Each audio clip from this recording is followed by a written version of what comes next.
কথা বলেনি আপনাদের সে বিষয়টা হচ্ছে যে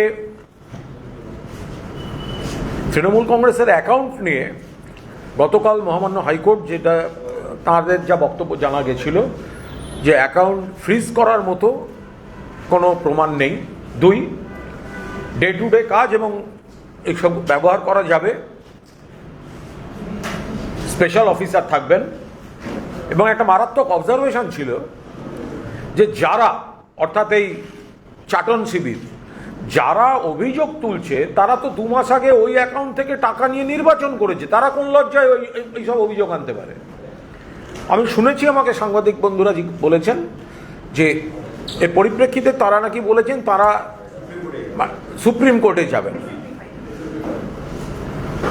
আমাদের পরিষ্কার খুব বক্তব্য, দ্বিচারিতার একটা সীমা থাকে, দ্বিচারিতার একটা সীমা থাকে। 2 মাস নির্বাচন, এই চাটন ঋত এবং এরা তৃণমূল কংগ্রেসের যে ব্যাংক অ্যাকাউন্ট নিয়ে অভিযোগ করছে, যে তহবিল নিয়ে অভিযোগ করছে, তৃণমূল কংগ্রেসের তহবিল আমাদের দায়িত্ব, আমাদের জুরিসডিকশন ছিল না।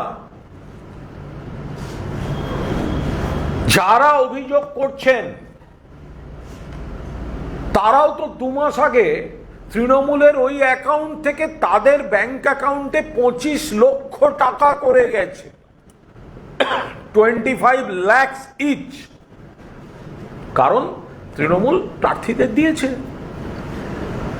সেটা চাটন ঋতু নিয়েছেন, আজকের বিপ্লবী যারা তারাও নিয়েছেন। ইলেকশন কমিশনে যান, ইলেকশন কমিশনের ওয়েবসাইটে যান, সব প্রার্থীদের ডিক্লারেশন দেয়া আছে, খরচার, ইনকাম এবং এক্সপেন্ডিচার সবটা দেয়া আছে। ওখানে দেখুন, ওখানে দেখবেন আজকে যারা বড় বড় কথা বলছে তাদের মোট খরচা হয়েছে কত, কারুর 26 লাখ, কারুর 27 লাখ, আর ইনকাম দেখিয়েছে তার মধ্যে 25 লাখ এসছে, অর্থাৎ অলমোস্ট 99% এসছে তৃণমূলের অ্যাকাউন্টটা থেকে।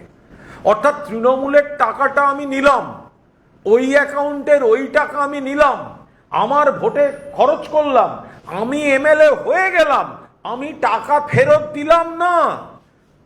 অথচ আমি এখন বলছি ওই টাকাটা খারাপ, ওই ব্যাংক অ্যাকাউন্ট বন্ধ করে দেওয়া হোক। কি করে হতে পারে? দ্বিচারিতার তো একটা সীমা থাকবে। ও যদি জানতে পারে বা ওরা যদি জানতে পারে যে সেই টাকাটা খারাপ, তার টাকাটা ফেরত দিয়ে দিতে পারতো। তার সেই টাকাটা হজম করলো কেন নিজের ইলেকশনে? আজকে এত বড় বড় কথা বলছে, এই বিধানসভার মাটিতে দাঁড়িয়ে আছে এখনো, তার কারণ তৃণমূল কংগ্রেস, মমতা ব্যানার্জি তাদের দলের পরিচয় দিয়েছেন, ঘাসের ওপর জোড়া ফুল প্রতীক দিয়েছেন এবং 25 লক্ষ টাকা দিয়েছেন নির্বাচনে প্রচার করার জন্য। কত বড় অকৃতজ্ঞ বেঈমান হলে ওই টাকাটা হজম করে যে থালায় খায় সেই থালায় পটি করে।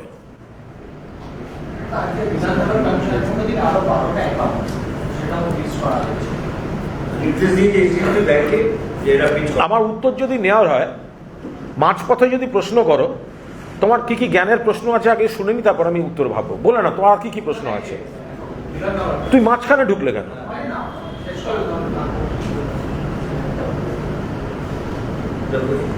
যেটা আইনে আছে সেটা আইনে কোর্টে লড়াই হবে। এখন কেউ গতকালই আমরা হাইকোর্টে জানতে পেরেছি, হাইকোর্টের জাজের কথা, মাননীয় বিচারপতির কথা আমরা শুনেছি যে কোনো অভিযোগ থাকা মানেই তো সেটা মানে ফ্রিজ করে দেওয়ার মতো তথ্য প্রমাণ নেই। ফলে এটা পুরোটা একটা সাজানো প্লটে চলছে। তৃণমূলেরই একটা অংশ যারা ওই অ্যাকাউন্টের টাকায় নিজেরা এমএলএ হয়েছে, তারাও গিয়ে অভিযোগ করবে আর সরকারের পুলিশ গিয়ে বন্ধ করবে। তৃণমূলকে কি করে ডিস্টার্ব করা যায়? বাকিটা কোর্টে তৃণমূল নেতৃত্ব আইনে যেরকম লড়ছেন সেরকম লড়বেন।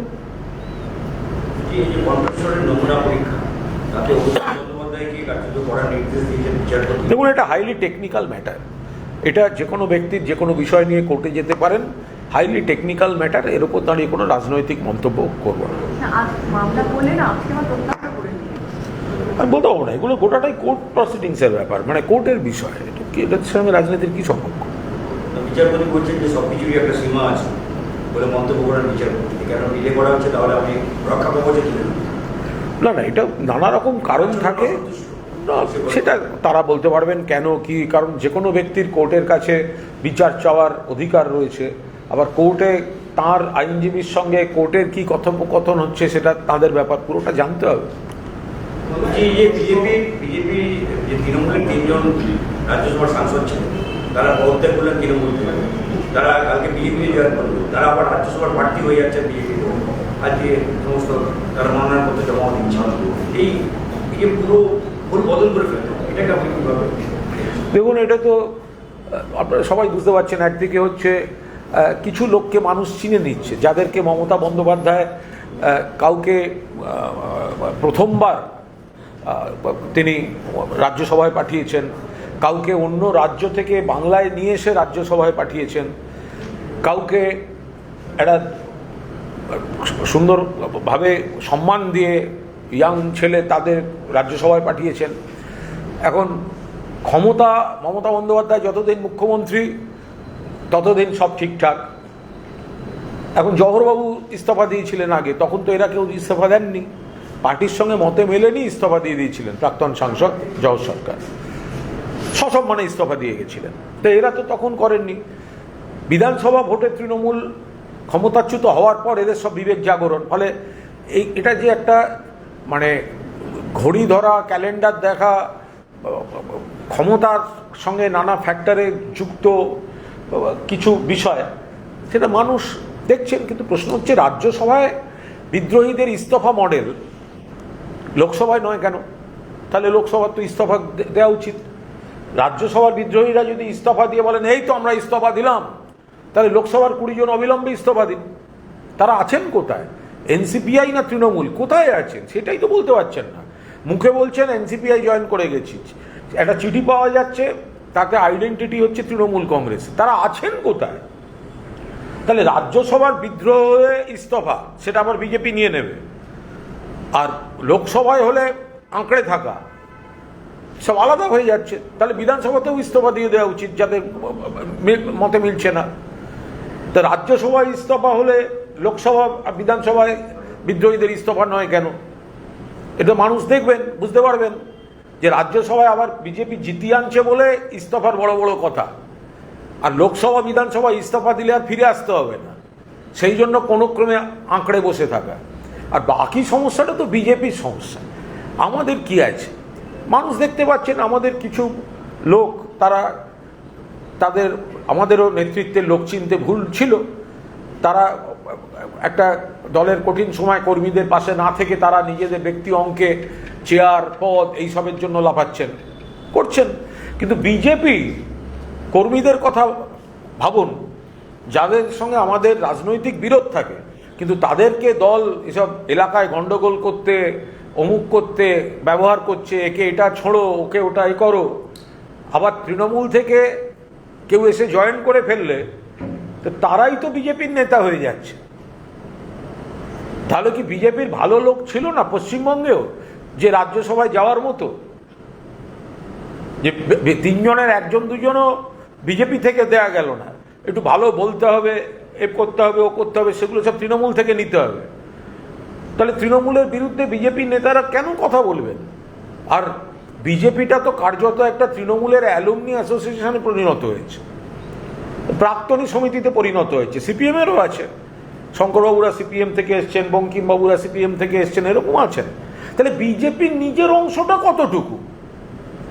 আমাদের আজকের মুখ্যমন্ত্রীও তো অভিজ্ঞ তৃণমূল কংগ্রেস নেতা। 3 জন ইস্তফা দিলেন, জয়েন করলেন 1 ঘন্টার মধ্যে। তাহলে এতদিন ধরে এসব কিসের গল্প? দরজা খোলা হবে না, আর এখন হচ্ছে ভেঙেছো দুয়ার এসেছো জ্যোতির্ময়। কি করে হবে? বলছে ভালো তৃণমূল, খারাপ তৃণমূল। তাহলে বিজেপি কর্মীদের কি হবে? তারা তো একটা আইডিওলজিতে তৃণমূলের বিরুদ্ধেই নয় লড়ছিলেন, তো তারা লড়লেন, তারা মিছিল করলেন, সবই করলেন। এখন তৃণমূল থেকে যারা যারা নিজেদের স্বার্থে যাবে তারাই বিজেপির নেতা। কিসের বিজেপি? ভারতের নাকি পৃথিবীর সব থেকে বড় দল? আমাদের দল থেকে রিজাইন করার 1 ঘন্টার মধ্যে আপনারা প্রার্থী তাদেরকে করতে বাধ্য হন। তা মেনে নিন যে তৃণমূলে ভালো লোক থাকে, মেনে নিন তৃণমূলে ভালো লোক থাকে, যত ভালো লোক বিজেপিতে নেই। আজকের মুখ্যমন্ত্রীও আপনাদের রাজ্যে কোনো, আপনাদের দল থেকে কোনো মুখ্যমন্ত্রী পাওয়া যায়নি। আপনাদের দলকে সরকারে আসতে গিয়ে তৃণমূলের অভিজ্ঞতা সম্পন্ন একজন প্রশাসনিকভাবে প্রাক্তন মন্ত্রী, সাংসদ, তাকে মুখ্যমন্ত্রীর দায়িত্ব দিতে হয়েছে। রাজ্যসভা 3 জন যাচ্ছেন 1 ঘন্টার মধ্যে, তাহলে বিজেপিটা কই? এটা বিজেপির যারা কর্মী সমর্থক তারা ভাববেন। আর যাকে তৃণমূলকে অ্যাটাক করবেন আপনি জানেন না কবে কোন তৃণমূল কোন অঙ্কে কোন স্বার্থে দুম করে আপনার দলে চলে যাবে, তাকেই তার নামে জিন্দাবাদ দিতে হবে। আপনি ভাবতে পারছেন 2 দিন বাদে আপনি কোথায় একটা কোনো অনুষ্ঠান করছেন, সেখানে গিয়ে আপনাকে ইতিহাস পড়াবেন শুভেন্দু শেখর রায়। নিন খান।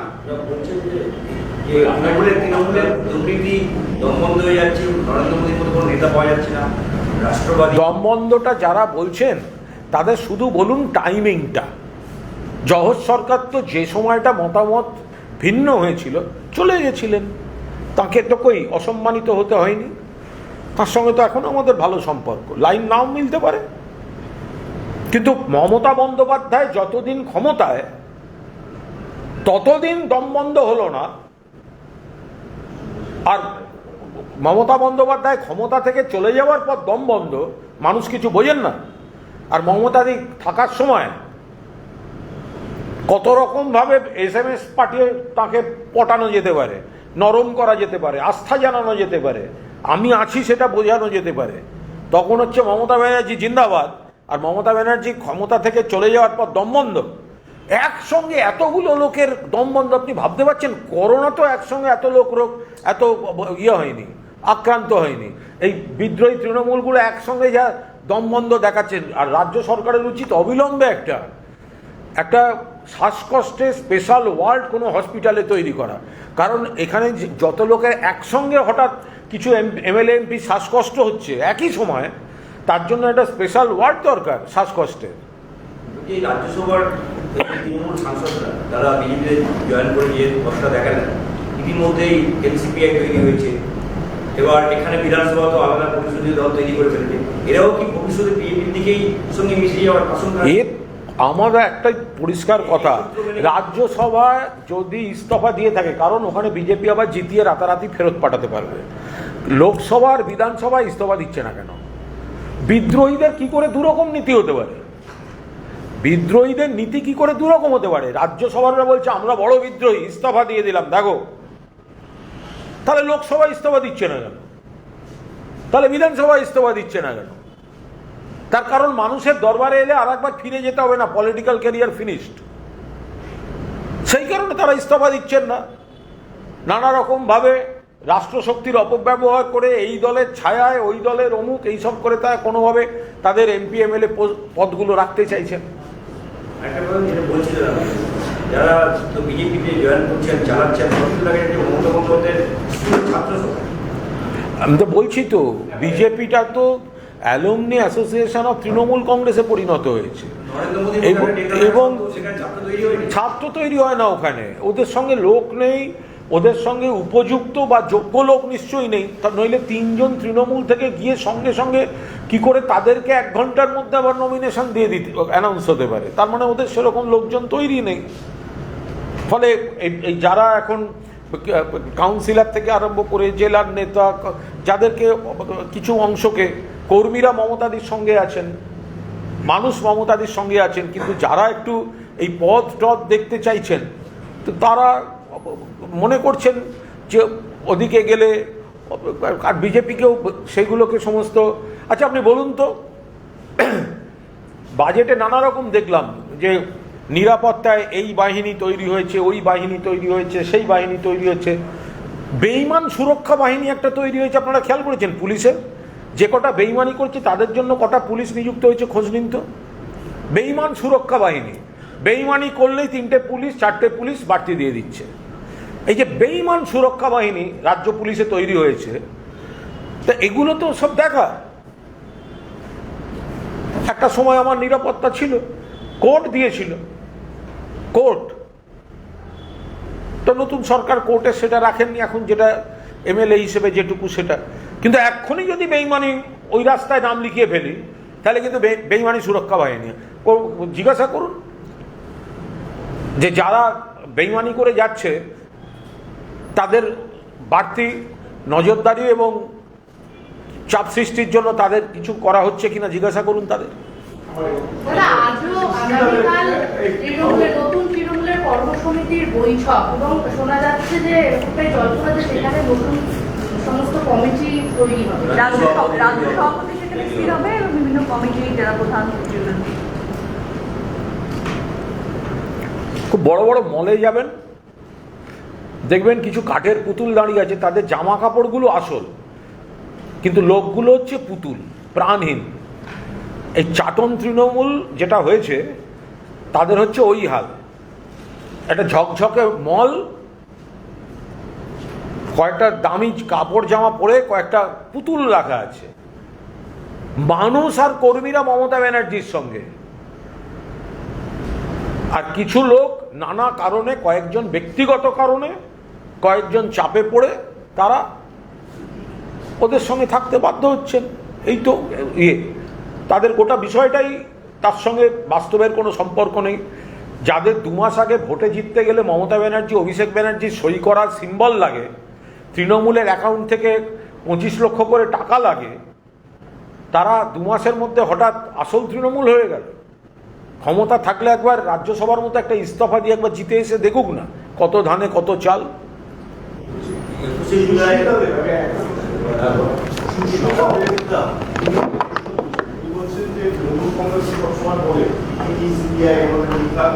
চাপ দেওয়ার জন্য, রাজনৈতিক চাপ দেওয়ার জন্য ফাঁসা, যদি তাই হয় তাহলে সুমিত্রায় আত্মসমর্পণ করছেন না, সুমিত্রায় পালিয়ে বেড়াচ্ছেন না, উনি আত্মসমর্পণ করুন।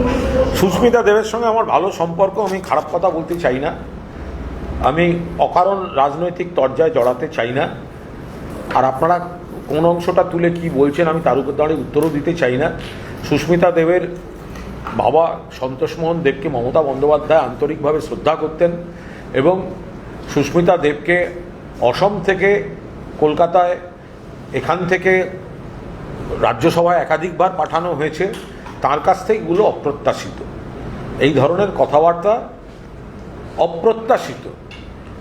সুস্মিতা দেব তিনি যে পরিবার থেকে এসছেন, নিশ্চিতভাবে অত্যন্ত গুরুত্বপূর্ণ সম্মানীয় পরিবার, এবং সেই পরিবারের প্রতি মমতা ব্যানার্জির এতটাই কৃতজ্ঞতাবোধ, শ্রদ্ধা আছে যে সন্তোষদার মেয়েকে আমি রাজ্যসভায় পাঠাবো। এই করে তখন পার্টির মধ্যেও বলা হয়েছিল অন্য রাজ্যের থেকে কেন এখানে, কিন্তু তারপরেও মমতা বন্দ্যোপাধ্যায় একাধিক রাজনৈতিক কারণ এবং তার ব্যক্তিগত স্নেহ এবং কৃতজ্ঞতা বশত করেছেন। তাদের মুখ থেকে কথা অপ্রিয়, মানে অসৌজন্যমূলক কথাগুলো শোনাটা বোধহয় ঠিক নয়। তাদের তো প্রথমেই তাহলে বলা উচিত ছিল যে আমি তৃণমূলে যাব না। মমতা বন্দ্যোপাধ্যায় যতদিন ক্ষমতায় ছিলেন ততদিন তো এই 3 জনের কেউ বলেননি আমরা দলটা ছাড়ছি। আজকে মমতা বন্দ্যোপাধ্যায় ক্ষমতায় নেই, সবার সব রকম কথা হচ্ছে, আমরাও তো বলছি। আপনি যে বিষয়টা নিয়ে বলছেন সেই বিষয়টা তো আমিও বলেছি। তার জন্য আমাকে দল ছেড়ে যেতে হবে কেন? ইয়ার্কি মারার জায়গা পায়নি এরা। যার যা একটা ছুতো এখন এনে চাপিয়ে দেওয়ার, যাচ্ছে ব্যক্তিগত এজেন্ডায় আর চাপিয়ে দিচ্ছে একটা পলিটিক্যাল ছুতোর কারণ। আমরাও দলের সব জিনিস পছন্দ করি না, অনেক ব্যক্তি আছেন তারা, তাহলে কি আমি দল ছেড়ে না মমতা দিকে ছেড়ে চলে যাব? আমরা চেষ্টা করব আমাদের বক্তব্যগুলো দলের মধ্যেই জানাতে, কাজ হলে ভালো, কাজ না হলে মিলেমিশে চলা।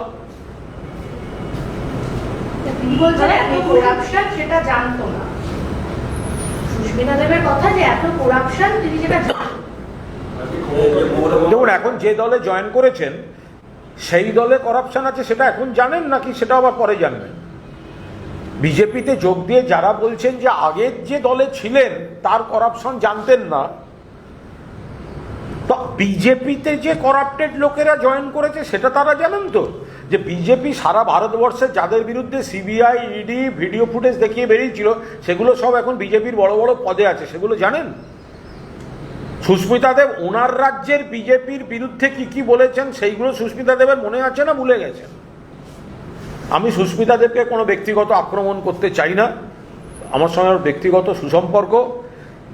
গেছেন সবাই বোঝে কেন গেছেন, কেন অকারণ মানে মানে চলতি কিছু প্রবাদ ডেকে আনছেন বলতে বাধ্য হব। দাদা 21শে জুলাই নিয়ে আপনারা কোনো উত্তর পেলেন? 21শে জুলাই না, 21শে জুলাই নিয়ে আমরা পূর্ণাঙ্গ প্রস্তুতি আমাদের চলছে। ও তো আইনে আমরা ল অ্যাবাইডিং সিটিজেন, যদি আমাদেরকে আইনে আমরা যা করছি আমরা আইন মাফিক চাইছি, এবার যদি আইনে তারা কোনো বাধা দেন বা জটিলতা তৈরি করেন সেই অনুযায়ী নেত্রী যা সিদ্ধান্ত নেবার, তার কারণ হচ্ছে 21শে জুলাই 1993 no I card no vote, এটা তো পুরো দস্তুর মানুষের স্বার্থে, দেশের মানুষের স্বার্থে মমতা বন্দ্যোপাধ্যায় করেছিলেন। বাংলার মানুষের অধিকার রক্ষার জন্য সিপিএম গণহত্যা করেছিল, সেই শহীদ তর্পণ বারবার ঘটনাস্থলেই হয়, তো ফলে সেইখানে শহীদ তর্পণের জন্যই তো আমরা আবেদন করব। অনেকেই মনে করছেন যে 21শে জুলাইয়ের পরে সিপিআই পার্টিটা বিজেপি বলতে হবে যারা সাংসদ এনসিপিআইতে গেছেন তারা কোথায় আছেন কি করছেন কেউ যায় না। তো আচ্ছা, সাংসদরা মিশে গেলে কি হবে?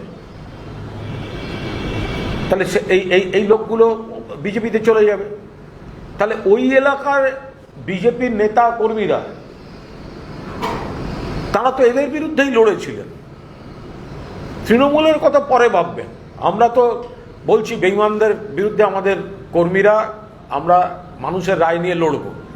আপনি বিজেপির ভাবুন তো, সারা বিভিন্ন জায়গায় সারা বিজেপিটার মধ্যে যে একটা যন্ত্রণা তৈরি হচ্ছে, যে যাদের বিরুদ্ধে লড়লাম, মানুষকে বলতে গেলাম বা আমরা কিছু করলাম, তাদের নেতারাই এসে আমাদের নেতৃত্বের জায়গায় বসে যাচ্ছে। তো এটা তো বিজেপির সমস্যা, আমাদের কোনো সমস্যা নেই। আমরা নেতাভিত্তিক দল নই, আমরা মমতা বন্দ্যোপাধ্যায়ের দল, মানুষ এবং মমতা ব্যানার্জি। কর্মীরা আছেন, মানুষ আছেন, মমতা ব্যানার্জি আছেন। কিন্তু যারা এই নেতাগুলো যদি গিয়ে বিভিন্ন কেন্দ্রে গিয়ে তারা ওখানে গিয়ে বিজেপি সাজতে বসে, তাহলে বিজেপির নেতা কর্মীরা কি করবেন সেটা বিজেপির নেতা কর্মীরা ভাববেন। বিজেপি রাজ্য সভাপতি বলেছিলেন যে তৃণমূলের কাউকে নেওয়া হবে না, দরজা বন্ধ। হ্যাঁ হ্যাঁ, এবং সেই সঙ্গে সবাই দিচ্ছেন যে এরা কেউ শিক্ষায় এটা কোনো কাজের কথা হলো না। নিজে তুলে দিচ্ছেন। বিজেপিরা বুঝতে পারছে যে বিজেপিতে নেতৃত্ব দেয়া বা বিজেপিতে ভালো লোক কম পড়েছে, সেই জন্য তৃণমূল থেকে বিজেপিদের লোক নিতে হচ্ছে। বিজেপিতে রাজ্যসভায় ভালো ক্যান্ডিডেট নেই, সেই জন্য তৃণমূলের লোকদেরই আবার নমিনেশন দিতে হয়েছে। বিজেপি বুঝতে পারছে যে তাদের অমুক অমুক জায়গায় অমুক অমুক লোক দরকার, সেই জায়গায় দাঁড়িয়ে তারা তৃণমূল থেকে লোক ভাঙাতে চাইছে। অর্থাৎ বিজেপি তাদের নিজস্ব স্কুল থেকে কিন্তু দক্ষ বেরোচ্ছে না। আমরা কি দেখছি বিধানসভাতে বা ইত্যাদি, মুখ্যমন্ত্রী অভিজ্ঞ, কিন্তু অভিজ্ঞতাটা মূলত তৃণমূলের সাংসদ মন্ত্রী দক্ষ, মানে সেই দীর্ঘদিন কাজ করার একটা অভিজ্ঞতা। শঙ্কর ঘোষ সিপিএম করে এসছেন, মানে এরকম আরো অনেক আছেন, অনেকে আছেন। ফলে বিজেপিকে পুরোদস্তুর এখন কম, মানে তৃণমূল কোথাও এই কোথাও ওই, সারা দেশে দেখুন কতজনকে ভাঙিয়ে আনতে হচ্ছে। অর্থাৎ বিজেপিতে প্রবল ঘাটতি চলছে, ভালো নেতা যোগ্য নেতা এগুলো বিজেপিতে নেই। সেই জন্যই তো তৃণমূল মানে ভালো, মানে তৃণমূলের ভালোগুলোকে নিতে, মানে তৃণমূলের থেকে নিতে হচ্ছে, নইলে তো ওদের তো ভালোর কোনো, ওদের ভালো নেই বলেই তো তৃণমূল থেকে নিতে হচ্ছে।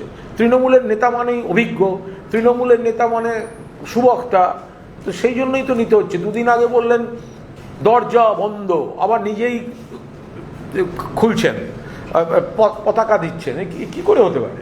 আর এক একজনের ট্র্যাক রেকর্ড দেখেছেন, কতগুলো করে দল করেছে, কতগুলো করে দল করেছে। শুরু একটা দলে, তারপরে আর একটা দল, আবার সেটা উঠে গিয়ে ফিরে আসা, তারপর আবার একটা নতুন দল, আবার সেখান থেকে বিজেপি, মানে এক একজন প্রায়, মানে যে বয়সে গিয়ে আমরা চাই সবাই দীর্ঘ বয়স হোক, মানে সবাই সুস্থ থাকুন, কিন্তু যে বয়সে গিয়ে লোকে অবসরের কথা ভাবে, বিশ্রামের কথা ভাবে, সেই বয়সেও দলত্যাগ করে নতুন আরও দাও, আরও দাও, আরও চাই, আরও চাই, নানা আন্তর্জাতিক সব ব্যাপার। এখন তাদের শ্রদ্ধা ভক্তি করি বলে কিছু রুচিতে লেগে যাচ্ছে দুমদাম করে বলা। নিউ ব্যারাকপুর কলেজ থেকে এডিসি কলেজ, সেখান থেকে ইন্ডিয়ান রুম থেকে মদের বোতল সহ অন্যান্য লেক টাউনের একটা বালিকা নির্যাতনটার কিছু জানেন? সেগুলো একটু খোঁজ নিন। গত কদিনে কটা এই ধরনের ঘটনা ঘটেছে সেটা একটু খেয়াল করেছেন? যা যা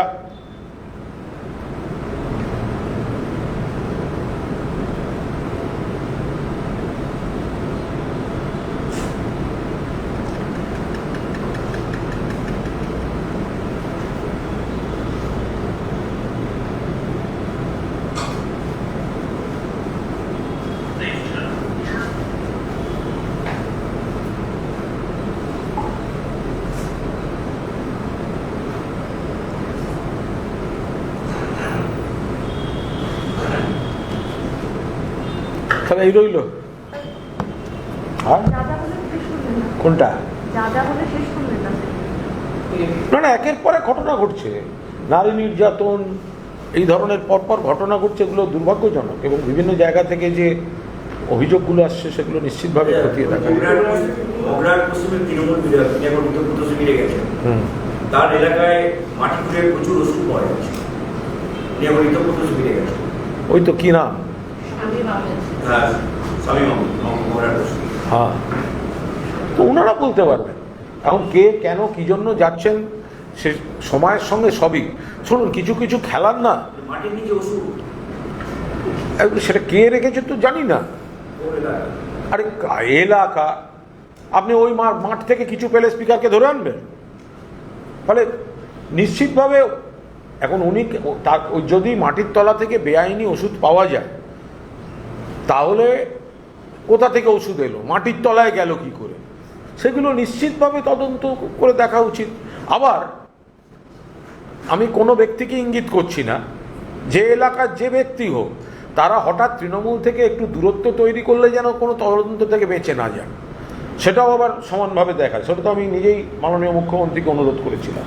একটা প্রশ্ন, সেটা হচ্ছে যে মহেশতলার এক পরিবার তারা অভিযোগ করেছেন যে সেবাশ্রয়ে তারা চিকিৎসা করেছিলেন, ভুল চিকিৎসা হয়েছে, তাই জন্য তাদের পা বাদ গেছে। এই নিয়ে তারা অভিষেক বন্দ্যোপাধ্যায়ের অফিসে দেখা করতে চান, তাদেরকে বলা হয় যে এখন এই ছোট বিষয়টি মানতে হবে।